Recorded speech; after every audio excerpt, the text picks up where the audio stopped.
My dear brothers and sisters, today we celebrate with great joy the solemnity of the Annunciation of the Lord, a deeply mysterious date, full of meaning. On March 25th, exactly 9 months before Christmas, we proclaim one of the most extraordinary truths of our faith. The Word became flesh and dwelt among us. God entered the world, but not with spectacle, not with human power. He entered in silence, in a small house, in Nazareth. An almost hidden event, yet one that changed the entire history of humanity. And there is something even deeper. The tradition of the Church teaches us that on that same day, March 25th, 33 years later, Jesus would die on Calvary.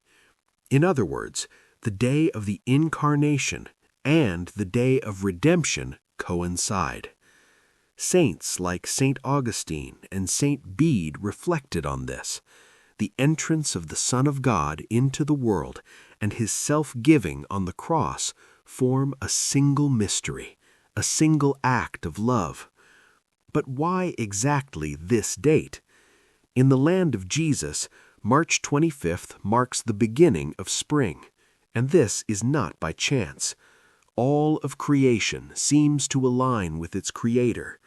Christ comes into the world in spring, and he also offers his life in a new spring, the spring of our salvation. See the spiritual beauty in this. In Nazareth, Mary says, "Behold the handmaid of the Lord." And on Calvary, Jesus says, "Father, into your hands I commend my spirit."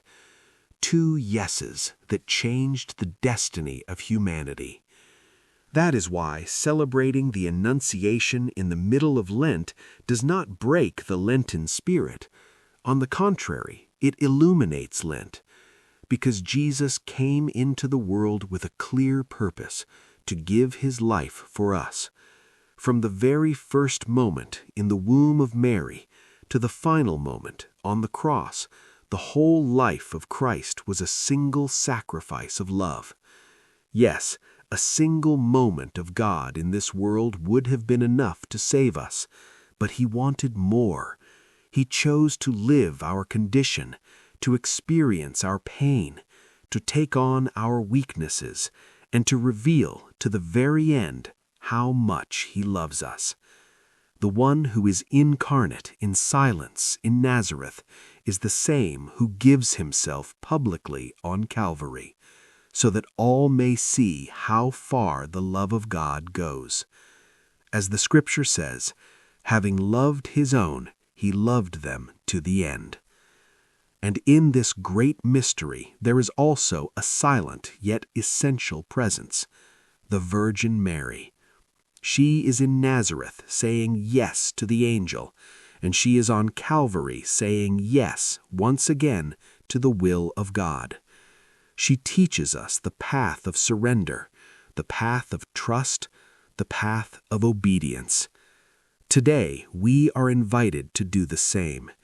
Just as the heavens align, just as creation obeys the Creator, so too we must align our hearts and say with faith, with humility, with trust, "Let it be done to me according to your will."